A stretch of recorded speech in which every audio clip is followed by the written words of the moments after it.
संजीव जी, पूरा देश बेरोजगारी और महंगाई की समस्या को झेल रहा है। पेट्रोल डीजल की कीमतों की वजह से महंगाई और बढ़ती है, ये बात हर कोई समझता जानता है।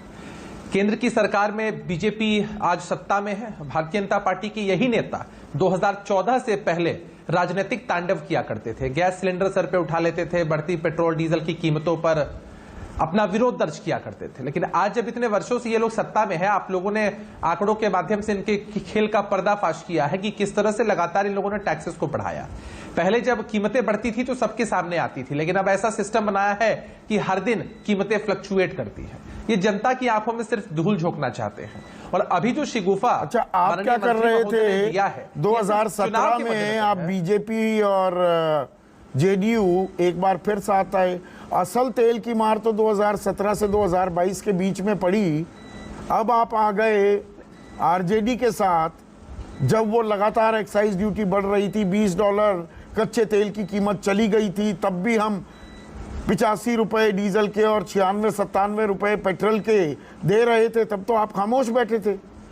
धूल कौन झोंक रहा है जनता की आंखों में? नहीं, आप ये कह ही नहीं सकते हैं संदीप जी। बिहार की सरकार ने यथासंभव वैट को कम किया और हमारे नेता नीतीश कुमार जी ने साफ तौर पर कहा था कि ये केंद्र सरकार का विषय है और केंद्र सरकार को इस बारे में सोचना चाहिए। अपितु हम एनडीए के हिस्सा थे, लेकिन उसके बावजूद हमारे नेता ने बड़ी मजबूती के साथ इस बात को कहा। आपको ध्यान होगा, वित्त मंत्रालय भारतीय जनता पार्टी के पास रहा है बिहार में। जीएसटी काउंसिल की वो मेंबर की जीएसटी काउंसिल की बैठक में वो जाया करते थे एज अ मेंबर।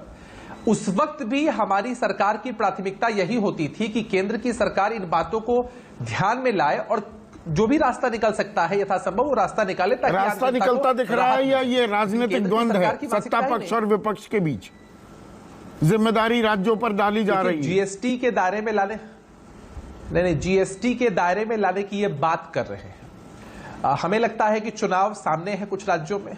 उन चुनावों के मद्देनजर भारतीय जनता पार्टी को लग रहा है कि महंगाई एक बहुत अहम मुद्दा है देश के अंदर। ये लोग हर मोर्चे पर विफल रहे हैं। अब अपनी विफलता को छिपाने के लिए ये कह रहे हैं कि भाई वित्त मंत्रालय इस बारे में सोचेगा, हम जीएसटी में इसको ला सकते हैं। अरे भैया, आपके पास बहुत सारे उपाय थे। आप लोग जो राजनीतिक तांडव किया करते थे पहले, अगर आप आम जनता के सच में हितैषी हैं तो आपने तो रास्ता निकाल लिया होता। लेकिन चुनाव का समय आता है तो आप शिगुफा देते हैं। आपके लिए असल मुद्दे तो कुछ और है। आप तो तनाव पैदा करके राजनीति करना चाहते हैं। आपको जनता से कहां मतलब है? आपने देखा कि किस तरह से लगातार एक्साइज ड्यूटी बढ़ती रही और लोगों की आंख में धूल झोंककर एक बड़ा मार्जिन इन लोगों ने ही रखा। जो पिछड़े राज्य हैं उनकी भी मदद ये नहीं करते। तो इन लोगों की मंशा स्पष्ट है। राहुल लॉन्डे कह रहे हैं कि नहीं, जीएसटी में जितना देना चाहिए राज्य सरकारों को उतना मिल रहा है। वो तो महाराष्ट्र सरकार के बारे में ये बात कह रहे हैं।